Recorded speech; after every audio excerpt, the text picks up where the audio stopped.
Welcome back to Made in Japan. I recently purchased a 3018 CNC, which is a cheap, small form factor CNC that'll fit in even the smallest Tokyo apartment. After owning it and using it for a few weeks, I wanted to share my experiences so far, from the ease of setup to the fixes of the troublesome issues that I've encountered. So today, let's put out the facts so you can decide if this is something that you would appreciate. I would appreciate if you hit that like and subscribe button.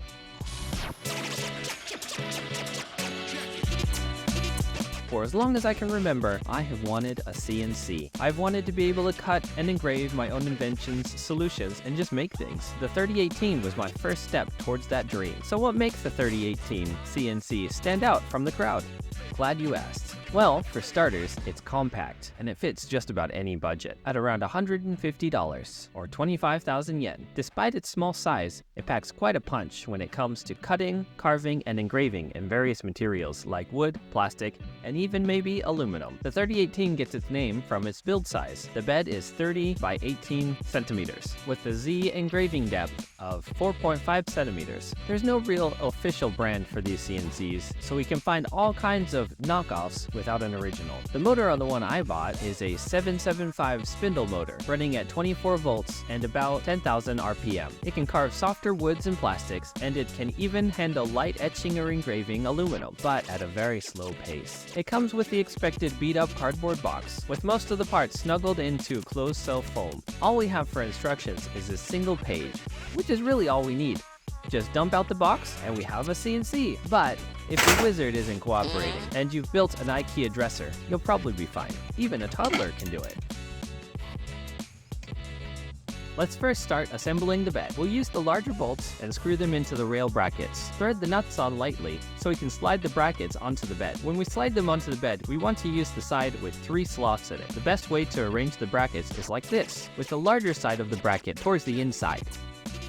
If one of these is flipped around, it could cause misalignment and shrink the cutting volume by about 1 centimeter. We then want to tighten the brackets a little bit, not too much, as we'll be adjusting them later. The middle bracket here holds our lead screw. This moves the bed back and forth. In this kit, there are 2 threaded rods. We want to use the shorter one for the bed. We need to insert the spring and then the nut, compress the spring, and screw in the threaded rod. The more compressed this is, the better our quality will end up being. Next, we'll attach the stepper motor. Use the grub screws and secure the coupler to the threaded rod. Before attaching the motor, we need to make sure we slide on the back frame piece. The first time I did this, I made the mistake of attaching the motor to the frame first, and then was unable to access this grub screw to attach the coupler to the motor. Once the rod is secured completely to the coupler and the motor, we can use the bolts to attach the motor to the frame. Next, we can build the rest of the frame. Don't forget to put in the rods first. Once the base is set, we can adjust the bed and the brackets so it is properly square and in the center of the cutting space. If you don't have a square or a right angle, you can move the bed all the way to the front so that the brackets hit the front frame wall. This will straighten out the bed and make sure it's pretty square. We can then tighten the brackets so that it won't move again ever. If you haven't already, it's probably a good idea to put Loctite on these bolts so that it won't come loose later on.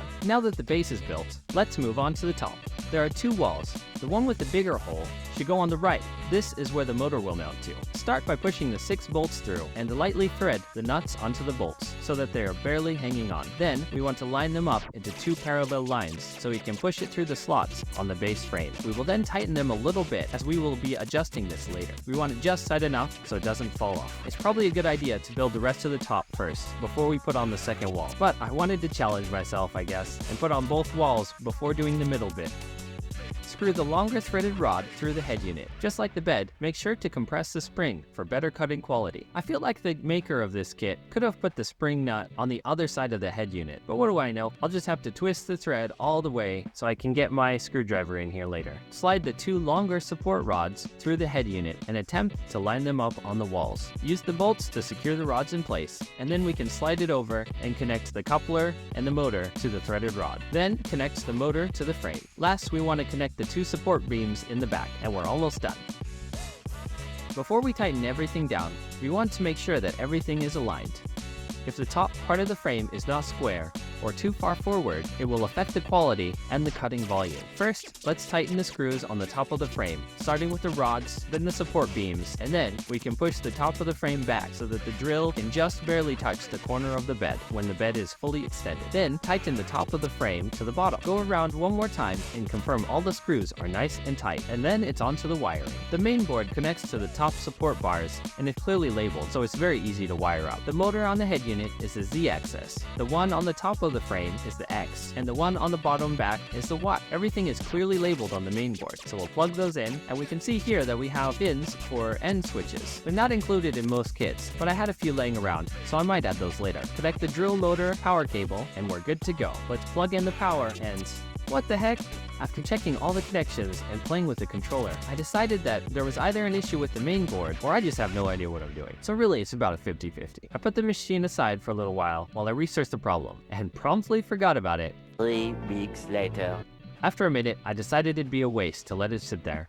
So I decided to replace the controller board. And about a week later, I was able to prove that I might know what I'm doing. It seems that the main board that was shipped with my machine was not functioning on arrival. A new main board and I'm good to go. With the new board, I was finally able to control the CNC and realize the mistakes I missed. The first time I built my 3018, I had to redo quite a few things. As I pointed out earlier, I had installed the brackets the wrong way around, making the cutting volume about 2 centimeters smaller than it should be. I also tended to tighten everything down as I was going, so then later I had to loosen it, adjust it, and re-tighten everything several times. More than once, I got done making the frame and went to connect the threaded rod to the motor and realized I no longer have access to the grub screws to tighten it down. So I'd have to remove the motor, pull out the threaded rod, re-secure it, and put the motor back on. I wonder how often people do this. Another issue that happens often is getting the X and Y cables mixed up on the main board. There's even some cases where the wires were set up incorrectly from the factory. When the machine tries to move it forward, it actually moves it backwards. To fix that, just switch these wires around. Another important step, once everything's put together, is to make sure that the bed is level. And by that, I mean that the drill is parallel to the bed. Move the drill around and see if one corner of the bed is too high or too low. It's not very easy to fix this, but you can try loosening the support rods and adjust it a little bit to see if that helps. Another option could be adding a shim between the bracket and the bed. If, like me, you end up with a bad main board, it's worth reaching out to the seller. If they have good customer service, they'll probably send you a replacement. What issues have you run into? I'd be interested to hear what problems other people have run into. Finally, the CNC is set up and working. The default files are engraving, and now it's time to make my own designs. How does that work? Turns out this is the hard part. Like 3D printing, there are a lot of softwares to create designs. Fusion 360 and Blender are the ones I tend to like. And like 3D printing, there are a bunch of rules that you need to keep in mind when designing for CNC. Things like, you have to be careful of the hardware that secures your workpiece. You don't want the drill cutting through those secure points. You could easily break a bit or the drill itself. Another is, CNCs can't really do undercuts.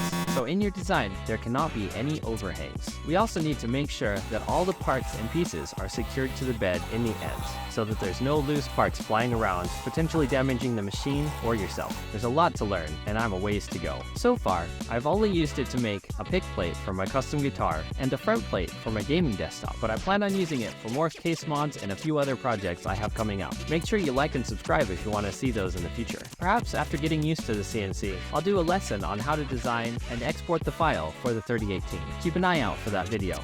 So, in conclusion, the 3018 is exactly what you pay for it. It's the bare minimum for the lowest price machine that could be called a CNC. To be honest, it's only a little bit better than turning a 3D printer into a CNC. It's a great kit to learn how CNCs work and learn how to use them. So, if you want a CNC, but don't have any specific plans, and just want to learn how it works and perhaps build something around it, the 3018 is perfect for you. But if you want to make it a business, or if you know you have several projects you want to be working on, it might be better just to buy a bigger and more powerful option. Anyway, thanks for taking this journey with me. I enjoyed using and learning with my 3018. Let me know what machine you're planning on buying, or what projects you've been working on. If you enjoyed this video, you should check out our other video on Japanese home setters.